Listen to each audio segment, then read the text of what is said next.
Hello my dear students, welcome back to my new video.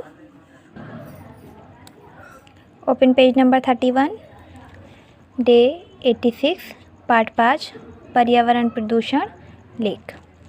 पर्यावरण प्रदूषण का भाव है मनुष्यों द्वारा अपने आसपास के वातावरण की स्वच्छता को नष्ट करना। पर्यावरण प्रदूषण का अर्थ है मनुष्यों द्वारा, यानी मनुष्य जो होते हैं, इंसान जो होते हैं, उनके द्वारा वातावरण, हमारे आसपास का जो माहौल वातावरण होता है उसको उसकी स्वच्छता को नष्ट करना। हमारा पर्यावरण 3 अंगों से मिलकर बना है। हमारा जो पर्यावरण है वो 3 अंगों से मिलकर बना है। हमारे आसपास की भूमि, हमारे आसपास की जो ज़मीन है, हमारे आसपास के जलाशय और जो जल के स्थान है, हमारे आसपास के जलाशय जो हैं, तथा वायु जो कि हर स्थान पर विद्यमान है, तथा वायु का मतलब होता है हवा जो कि हर स्थान पर, हर जगह पर मौजूद है।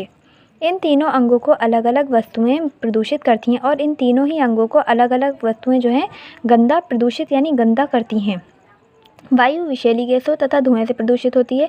वायु विषैली गैसें जो विष भरी गैसें होती हैं उनसे और धुएं से प्रदूषित होती है। जल को कारखानों से आने वाले रासायनिक पदार्थ तथा इर्द गिर्द से बहकर आने वाले हानिकारक पदार्थ गंदा करते हैं। जल को कारखानों से जो आते हैं रासायनिक पदार्थ, यानी केमिकल वाले जो पदार्थ होते हैं, केमिकल वाली जो चीज़ें होती हैं और इर्द गिर्द से बहकर आती हैं, वो और हानिकारक पदार्थ जो होते हैं गंदा करते हैं। किसको? पानी को। जहाँ तक कि भूमि का प्रश्न है, भूमि मीन्स ज़मीन, धरती। जहाँ तक कि ज़मीन का सवाल है, इसे पौधों पर डाले गए कीटनाशक तथा खाद के रूप में प्रयुक्त होने वाले रसायनों को अनुचित मात्रा प्रदूषित करती है। इस भूमि को क्या चीज़ प्रदूषित करती है? पौधों में जो कीटनाशक तथा खाद जो डाला जाता है पौधों को ठीक करने के लिए, कीटनाशक दवाइयाँ जो डाली जाती हैं, इन दवाइयों से क्या होता है? भूमि भी प्रदूषित हो जाती है। पर्यावरण प्रदूषण वस्तुतः विश्व भर में एक गंभीर समस्या बना हुआ है। पर्यावरण प्रदूषण, हमारा जो पर्यावरण है, पर्यावरण की जो प्रदूषण की समस्या है वो विश्व भर में एक गंभीर समस्या बनी हुई है। वायु, जल तथा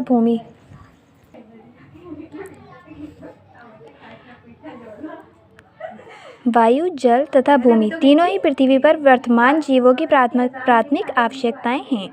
वायु, हवा, जल, पानी तथा भूमि, धरती, ज़मीन, तीनों ही पृथ्वी के लिए, दुनिया के लिए वर्तमान जीवों की प्राथमिक आवश्यकताएं हैं। वर्तमान जो लोग उनकी प्राथमिक आवश्यकताएं हैं, ज़रूरतें हैं। वायु सांस लेने तथा बातचीत करने के लिए, वायु जो है, हवा जो है, वो सांस लेने के लिए और बातचीत करने के लिए ज़रूरी होती है। जल पानी हेतु तथा जल पानी पीने के लिए बहुत ज़रूरी होता है। भूमि खाद्य पदार्थ उपजाने के लिए, भूमि खाद्य पदार्थ जो हम लोग खाते हैं, अनाज जो होता है वो भूमि उसके लिए बहुत ज़्यादा आवश्यक है। यदि इनमें से एक भी दूषित हो जाए, अगर इसमें से एक भी दूषित गंदा हो जाए तो रोग जन्म ले लेते हैं। तो रोग, जो बीमारियां होती हैं, वो जन्म लेती हैं जो अंततः मृत्यु का कारण बनती हैं, और जो क्या होती हैं? मृत्यु, मौत का कारण बनते हैं। परंतु इस समय तो वायु, जल तथा भूमि तीनों ही दूषित हो रहे हैं। लेकिन इस टाइम क्या है? वायु, हवा, जल, पानी और भूमि तीनों ही दूषित, गंदे हो रहे हैं। फलतः पृथ्वी पर वर्तमान जीवों का अस्तित्व ही संकट में पड़ चुका है। लेकिन इस टाइम क्या है? पृथ्वी पर जो जीव हैं, जो लोग जीवित हैं, उनका क्या है? अस्तित्व ही संकट में, यानी संकट में, परेशानी में पड़ चुका है।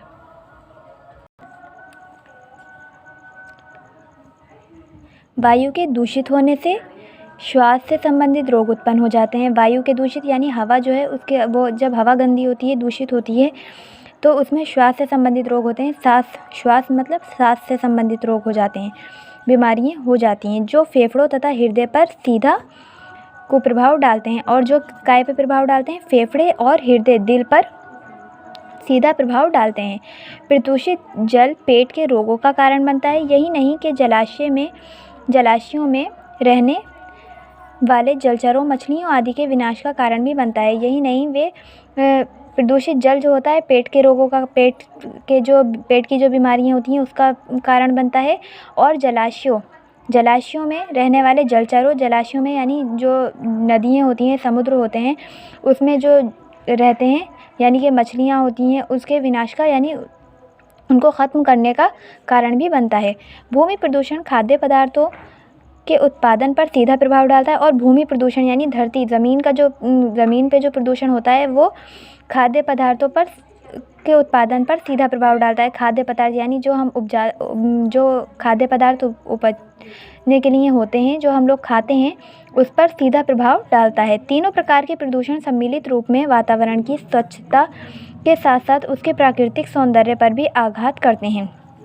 तीनों प्रकार के प्रदूषण ही वातावरण की स्वच्छता के साथ साथ प्राकृतिक सौंदर्य का आघात भी करते हैं।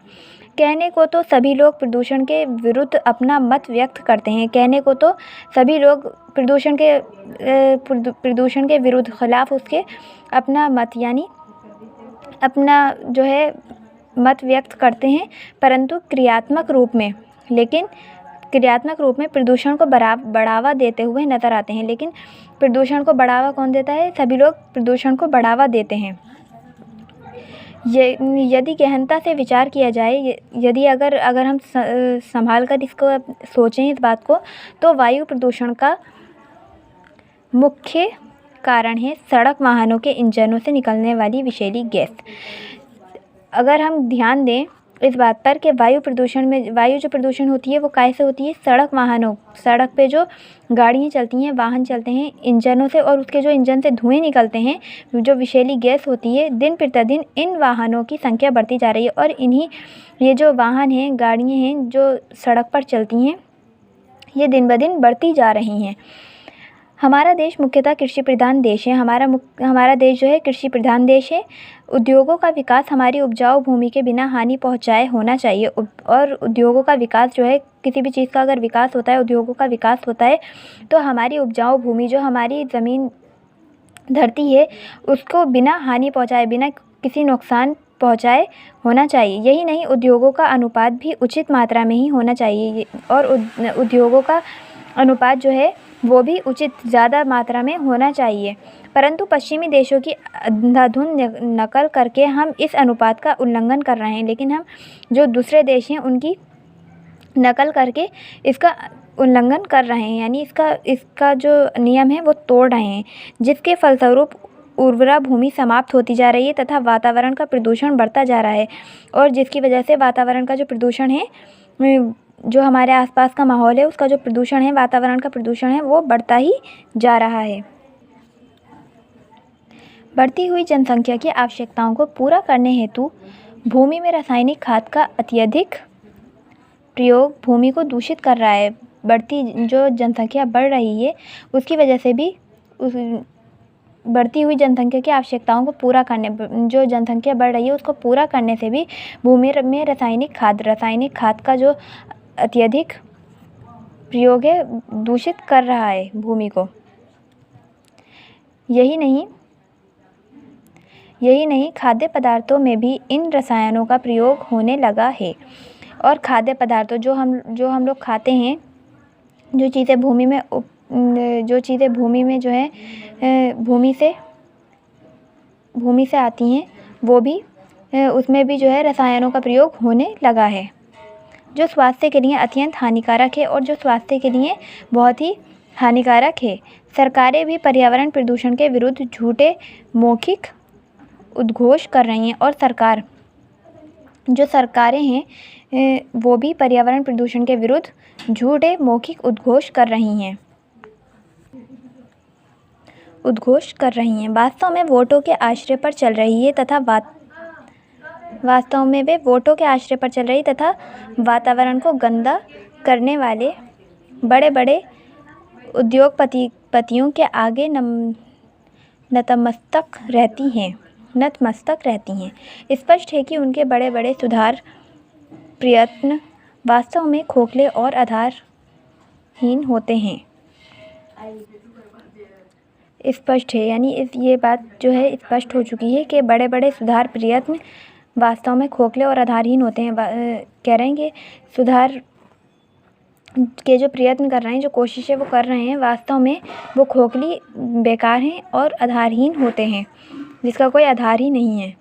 ऊपर व्यक्त किए गए तथ्यों से ये बात पूर्णतः स्पष्ट है कि वातावरण के प्रदूषण का मूल कारण है हमारा अत्यधिक सुविधा प्रेम। उपयुक्त जो इससे पहले हमने पढ़ा, उपयुक्त तथ्यों के से ये बात पूर्णतः स्पष्ट होती है कि वातावरण के प्रदूषण का मूल कारण, यानी एक मूल कारण जो होता है वो क्या है, हमारा अत्यधिक सुविधा प्रेम। जीवन का कृत्रिम सुविधाओं पर निर्भर होना मनुष्यों को धीरे धीरे निष्क्रिय तथा शिथिल बनाता चला जा रहा है। विद्यालयों को ही लीजिए, उनका ध्यान शिक्षा की उच्चता पर कम है, परंतु भव्य भवनों, एसी युक्त कक्ष तथा बस सुविधाओं की ओर अधिक है।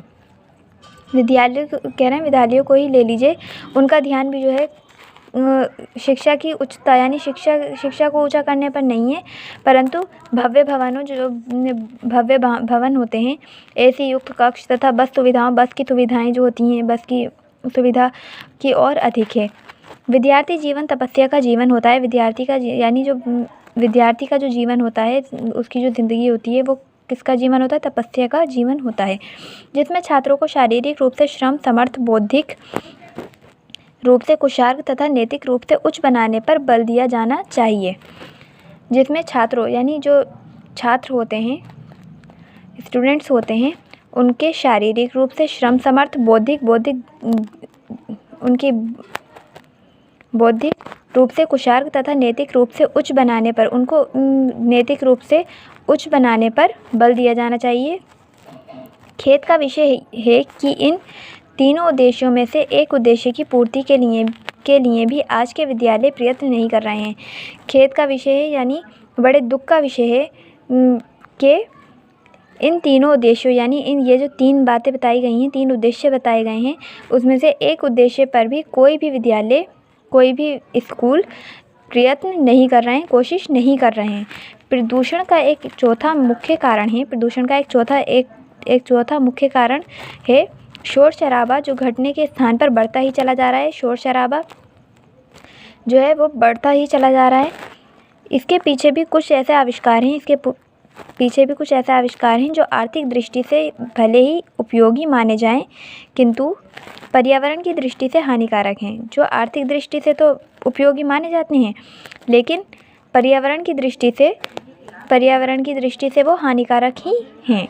लाउड स्पीकर, बैंड बाजे, रेडियो, टीवी, मोबाइल फ़ोन आदि प्रदूषण ध्वनि को बढ़ावा दे रहे हैं। लाउड स्पीकर जो होते हैं, जब वो बजते हैं तो वो जो है ध्वनि होती है, उससे भी क्या होता है, ध्वनि प्रदूषण होता है। वास्तव में कार्य तथा आमोद प्रमोद का अनुपात ही उल्टा हो चुका है। आमोद प्रमोद का अनुपात जो है वो उल्टा हो चुका है।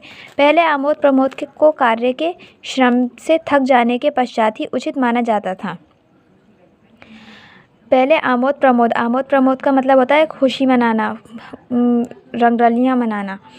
पहले आमोद प्रमोद यानी खुशी के जो अवसर होते थे वो कब आते थे? किसी कार्य से थक जाने पर ही उचित उसको सही माना जाता था।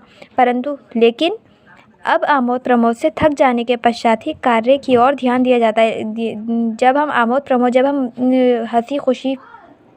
हम अपनी खुशियाँ मना चुकते हैं, उसके थक जाने के पश्चात ही हम अब किसी काम में ध्यान लगा पाते हैं।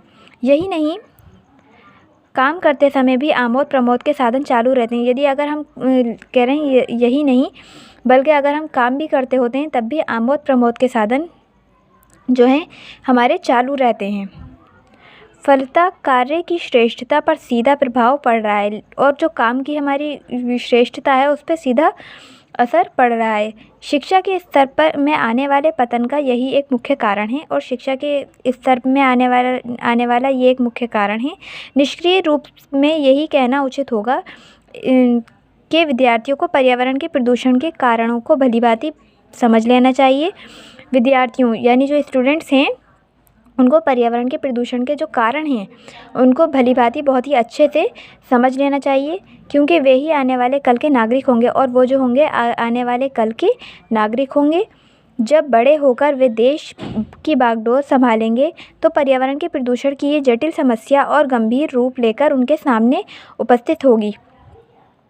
जब वो बड़े होंगे, अब जो देश के बच्चे हैं जब वो बड़े होंगे तो देश की बागडोर जो होगी वो उनके हाथों में होगी और पर्यावरण प्रदूषण की जो बहुत ही गंभीर समस्या है वो उनके सामने और ज़्यादा गंभीर रूप लेकर उनके सामने उपस्थित होगी।